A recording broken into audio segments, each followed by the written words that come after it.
Evangelho de Lucas, capítulo de número 9, a partir do versículo de número 57. Lucas, Evangelho de Lucas, capítulo 9, do versículo 57 ao versículo 62. Diz assim o texto sagrado, queridos irmãos: indo eles caminho fora, alguém lhe disse: seguir-te-ei para onde quer que fores.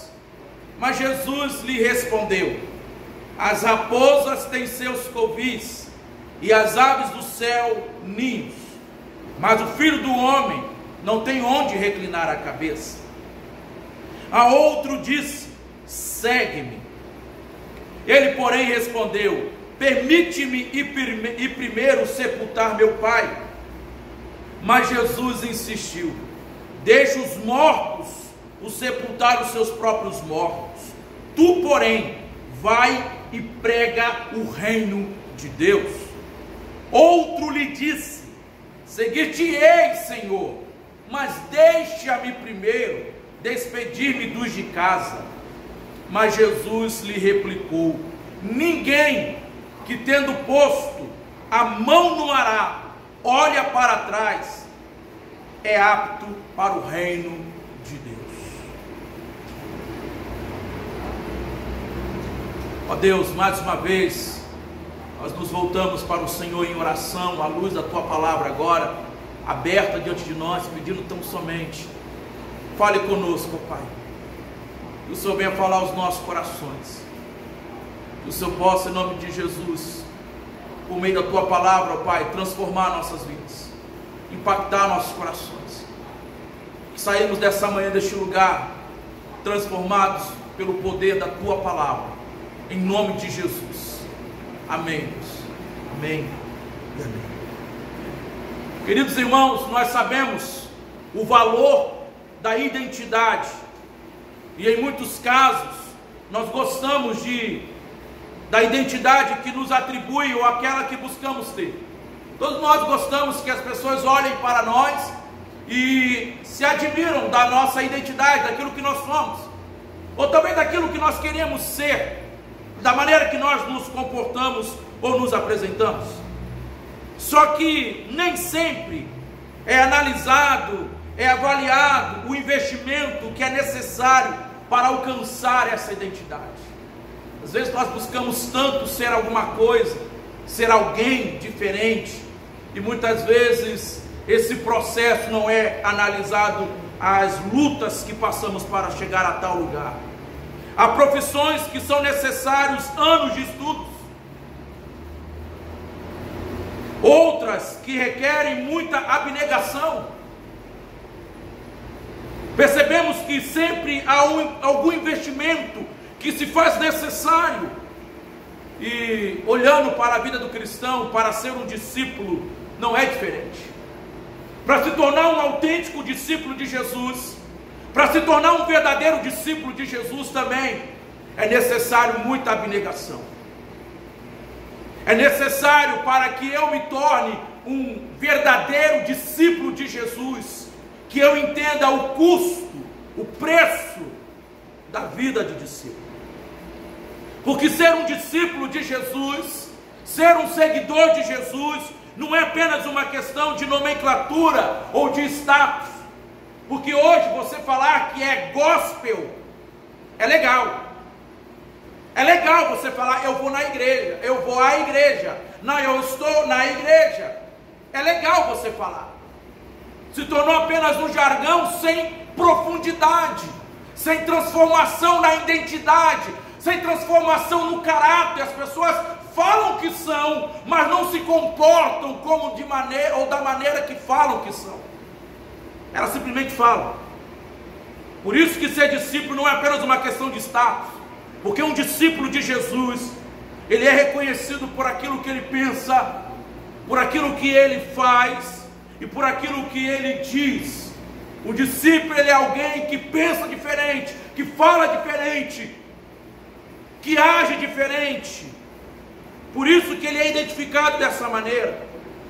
E quando nós olhamos para o texto que nós aqui lemos, Lucas, capítulo 9, Lucas aqui no seu evangelho nos apresenta, a partir do versículo 57, 3 homens que tiveram a oportunidade de serem discípulos, de serem seguidores de Jesus, só que se mostraram não estarem preparados para tal projeto, não estavam preparados.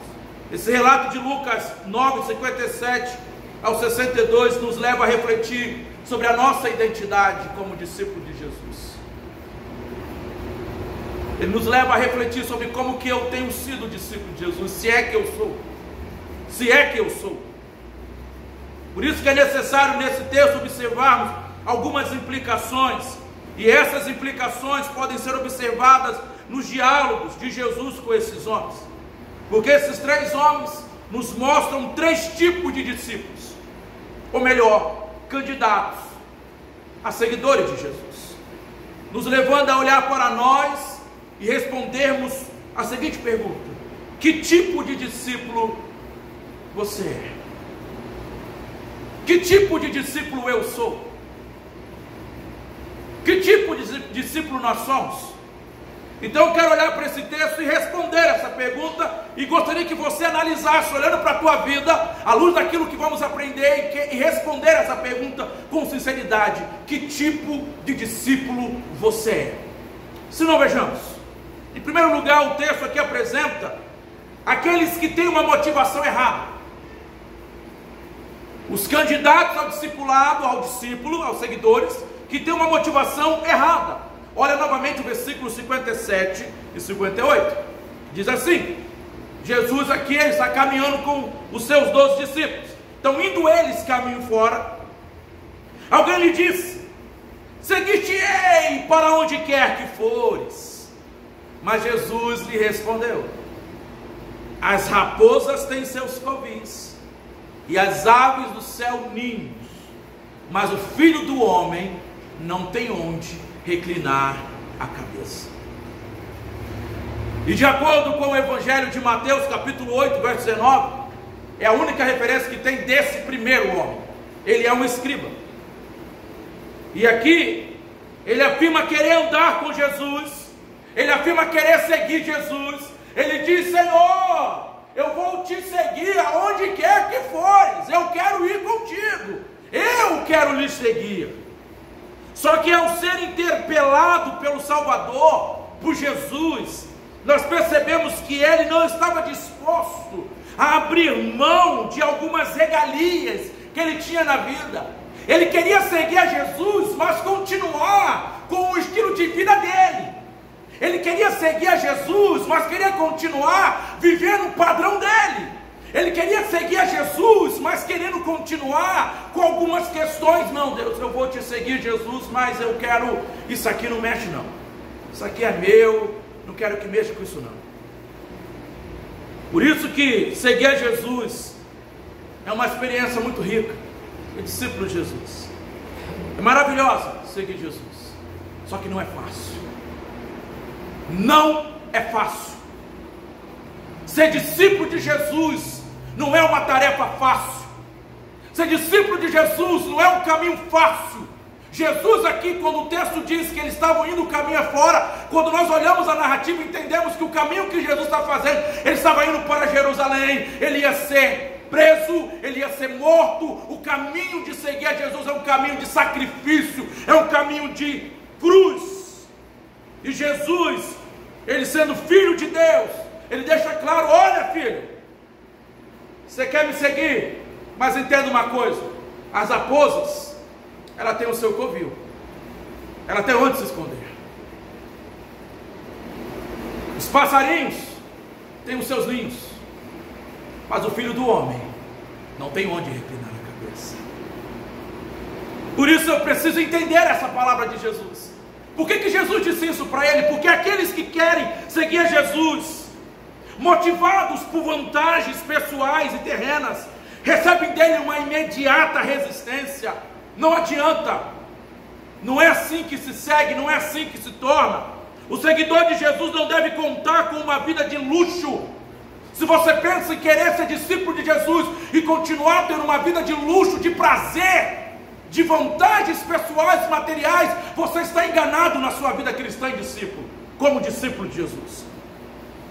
Como discípulo de Jesus, precisamos considerar o preço do discipulado e entender que nós não seremos aceitos se queremos ou se desejamos segui-lo e continuar com a mesma vida. Quando nós olhamos para a vida dos apóstolos e tantos outros mártires que abdicaram de tudo e da própria vida para se manterem como discípulos de Jesus, nós percebemos que há um custo, há um preço a pagar, e o discípulo deve estar ciente disso, irmão.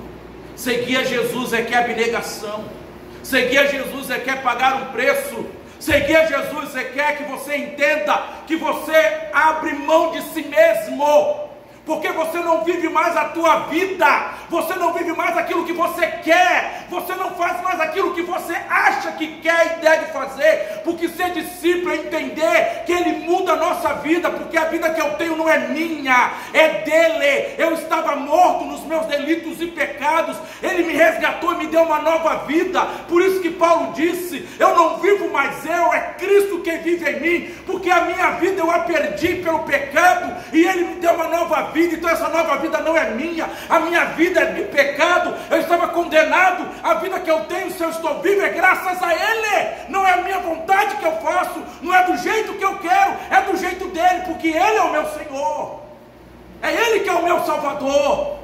Então eu não faço o que eu quero, eu preciso entender isso, é um preço a pagar. E se olharmos para as narrativas bíblicas, irmãos, nós vamos ver muitos homens que tiveram que abrir mão de suas próprias vidas. Ao profeta Jeremias, custou ser jogado em uma cisterna e lá ficar atolado na lama, mesmo ele exercendo fielmente o chamado de Deus. A José, custou-lhe há uns anos na prisão, mesmo sendo inocente e andando reto diante do Senhor. A Paulo e Silas, pregadores do Evangelho, plantadores de igreja, foram açoitados, mesmo sendo eles instrumento do Senhor para libertar, salvar pessoas. Por isso que quando Paulo convida Timóteo, no capítulo 2 da sua segunda carta, no versículo 3, ele disse, participa dos meus sofrimentos como bom soldado de Cristo, porque ser discípulo é participar dos sofrimentos de Cristo, irmãos. Então entenda isso, irmão, em nome de Jesus. Mesmo que nessa manhã talvez você esteja na igreja com motivações talvez erradas, Jesus nessa manhã te trouxe aqui para corrigir as suas motivações. Jesus nessa manhã está falando comigo e com você, para que possamos rever as motivações que nos trazem à igreja todos os dias. O que é que você vem nos cultos? Qual é a tua motivação? O que é que você quer? O que é que você espera? Se você espera vantagens materiais, luxo, uma vida de tranquilidade e paz, eu convido você a pensar seriamente, porque ser cristão não é vida de paz e luxo, é luta, é dificuldade, porque no mundo teremos aflições, disse Jesus, o nosso Senhor e Mestre. Se você almeja uma vida de paz e tranquilidade, eu não te indico o cristianismo, porque ser cristão, irmãos, nessa terra, nós vamos sofrer. E por que Deus permite isso? Para que lembremos que a nossa pátria não é aqui, para não nos apegarmos nessas coisas, porque tudo isso vai passar, tudo isso passará. Por isso que temos que lembrar das admoestações de Jesus para os seus discípulos, em Mateus 10, no verso 16, eis que vos envio como ovelhas para o meio de lobos, sede portanto prudentes como as serpentes, e simples como as pombas. Seja prudente, entenda isso, em nome de Jesus. Lembra sempre disso. Seguir a Jesus. Que tipo de discípulo você é? Será que você é daqueles que tem a motivação errada?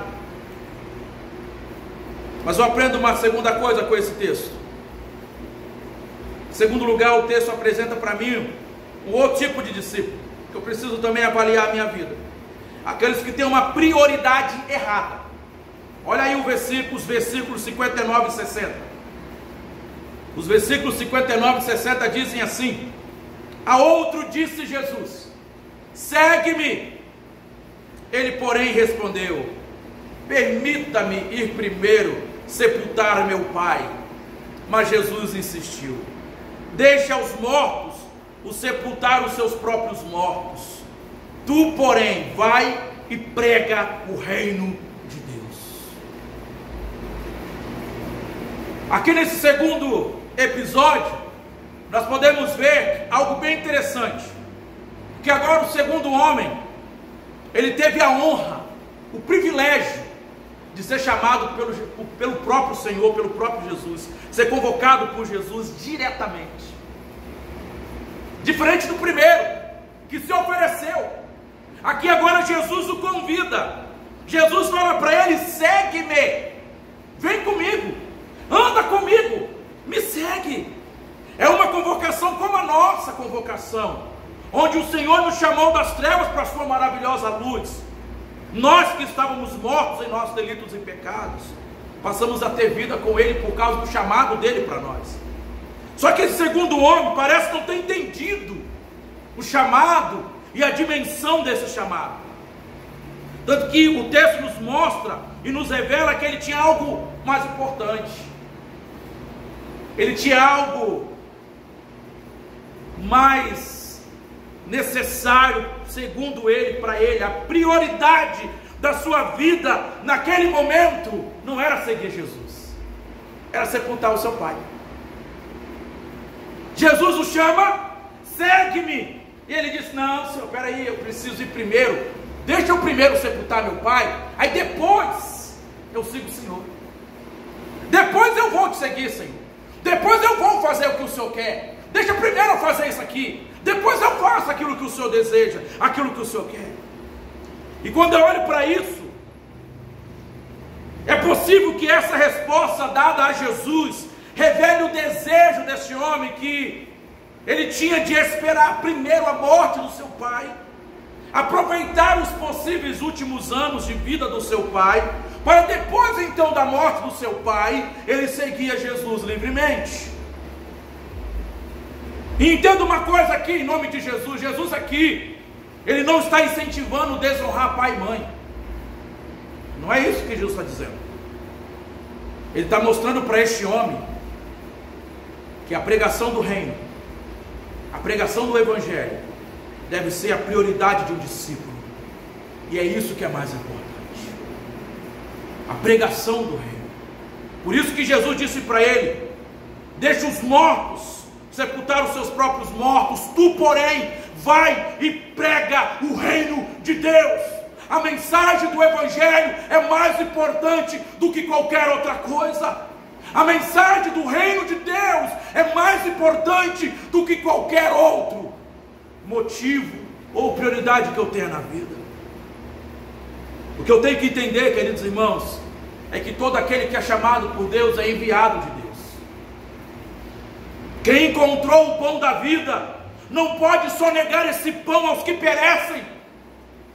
Aqueles que foram arrancados do império das trevas não podem deixar de levar a luz do evangelho para aqueles que ainda jazem nas trevas. Aqueles que foram perdoados não podem deixar de avisar aos que jazem perturbados pelos seus pecados que Deus é rico em perdoar e tem prazer na misericórdia. Se você alcançou isso, se você recebeu o pão da vida, se você recebeu o perdão de Deus, se eu recebi o perdão de Deus, se eu fui alcançado por essa graça, se a mim foi dada a graça de enxergar a minha vida como pecador e que eu tenho um Salvador, eu preciso proclamar essa mensagem para aqueles que ainda estão nas trevas. Se eu recebi o pão da vida, se agora eu tenho contentamento, satisfação em Deus, eu preciso levar isso para aqueles que ainda não têm. Prioridade, prioridade. E eu pergunto para você que aqui está nessa manhã, qual tem sido a sua prioridade, meu irmão? Qual tem sido a tua prioridade? Jesus neste momento está falando com você que aqui está na igreja. Essa palavra é para você, é para mim. Você que tem nos assistido, você que nos ouve, você que quando pode, se envolve com as coisas da igreja. Você que quando pode, participa das atividades da igreja. Você que vez ou outra colabora com as coisas da igreja sem muita fidelidade. Eu estou falando com você. Ele está te vendo. E nesse momento Ele quer mudar a sua vida, irmão. Salmo 139 que nós lemos nos diz que Jesus, que Deus, Ele nos sonda e nos conhece. Ele sabe as prioridades que estão no teu coração aqui. E Ele nesse momento quer mudar a minha, a tua prioridade daqui para frente, em nome de Jesus. Em nome de Jesus, priorize o reino de Deus na tua vida. Em nome de Jesus, priorize o reino de Deus na tua família, no teu casamento, no teu trabalho. Coloque o reino de Deus acima de todas as coisas. Se você almeja e se você quer ter contentamento na vida, satisfação na vida, propósito na vida, a razão de encontrarmos inúmeras pessoas descontentes na vida é porque vivem sem propósitos. E por que tem muitos crentes dentro da igreja insatisfeitos com a própria vida? Porque eles não estão vivendo os propósitos de Deus, aquilo que Deus os chamou para fazer. Eles querem estar na igreja, mas eles só querem vir à igreja quando podem. Eles só querem se envolver com as coisas da igreja quando dá tempo. Agora eu tenho um tempinho, vou lá ajudar. Agora eu tenho um tempinho, vou lá fazer. Deus não quer um tempinho, Deus quer a tua vida, porque quem te deu essa vida foi Ele. Ele não quer migalhas na sua vida, Ele quer você por inteiro, o seu melhor. Ele não quer pouco, Ele quer tudo, porque tudo que você tem foi Ele quem deu. A saúde, o trabalho, a família, foi Ele quem te deu, foi Ele quem nos deu. Não me pertence, eu não posso querer negociar para ganhar com Deus. Oh Deus, eu estou meio atarefado agora, não dá para me envolver agora, não dá para eu fazer aqui agora, eu estou com outras prioridades, eu tenho que comprar aquilo, eu tenho que ter aquilo, meu irmão, em nome de Jesus. Enquanto você viver assim, você não vai encontrar plena satisfação na vida. Porque só Deus e a vontade dEle, quando estivermos no centro da vontade de Deus, fazendo aquilo que Ele nos manda e quer que façamos, é que vamos ter plena satisfação e contentamento em Deus. Somente assim. Somente assim. Mas uma terceira coisa que eu aprendo no texto: que tipo de discípulo você é? Em terceiro lugar, o texto apresenta aqueles que têm uma noção de tempo errado. Olha o versículo 61 e 62.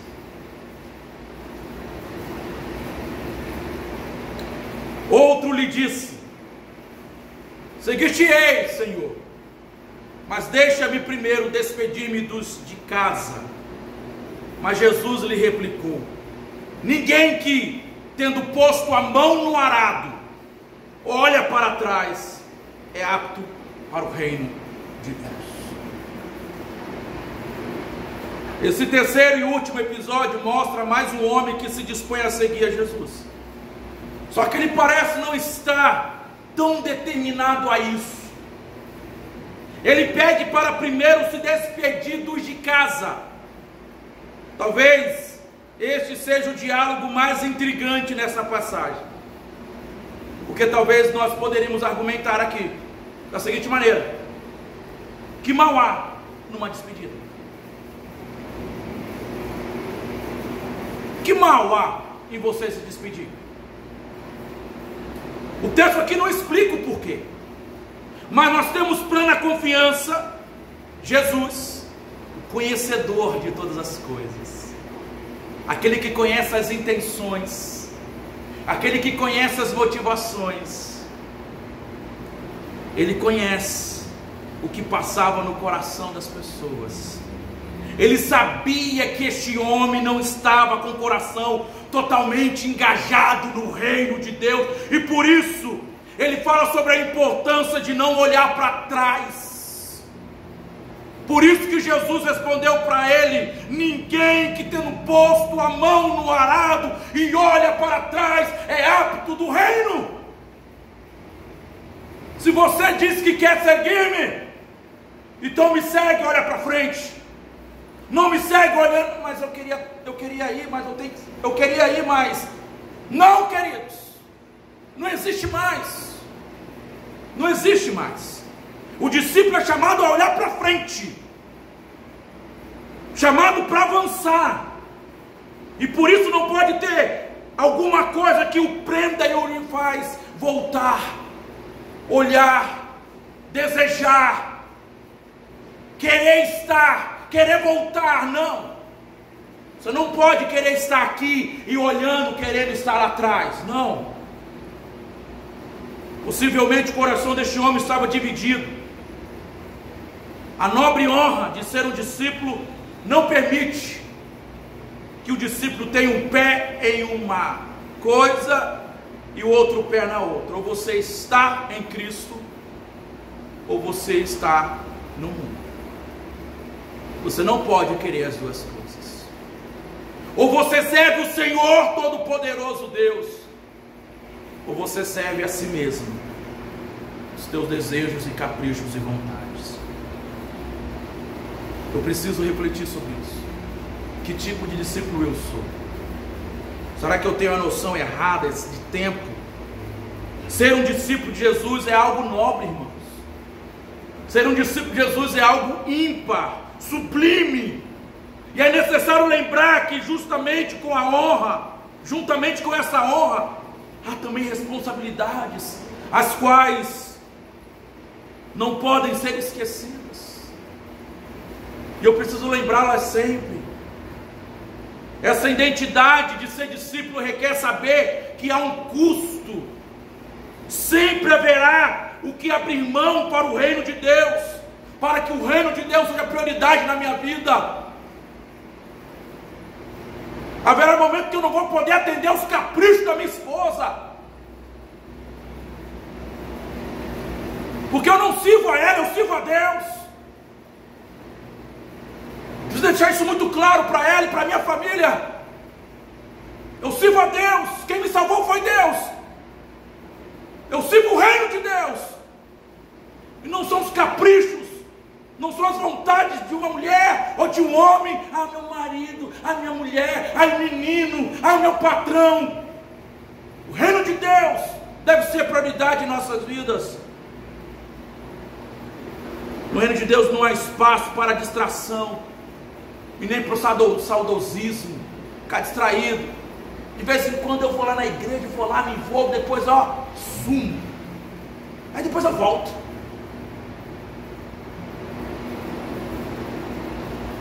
Nós precisamos lembrar as palavras de Jesus sobre a dificuldade do discípulo em Mateus 10.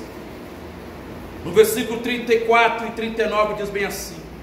Olha o que Jesus disse. Mateus capítulo 10, a partir do versículo 34.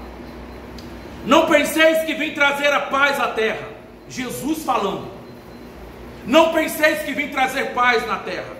Eu não vim trazer paz, mas espada. Pois vim causar divisão entre o homem e seu pai, entre a filha e sua mãe, entre a nora e sua sogra. Assim, os inimigos do homem serão de sua própria casa. Quem ama seu pai ou sua mãe mais do que a mim, não é digno de mim. Quem ama seu filho ou sua filha mais do que a mim, não é digno de mim. E quem não toma a sua cruz e vem após mim, não é digno de mim. Quem acha a sua vida, perdê-la-á. Quem todavia perde a vida por minha causa, achá-la.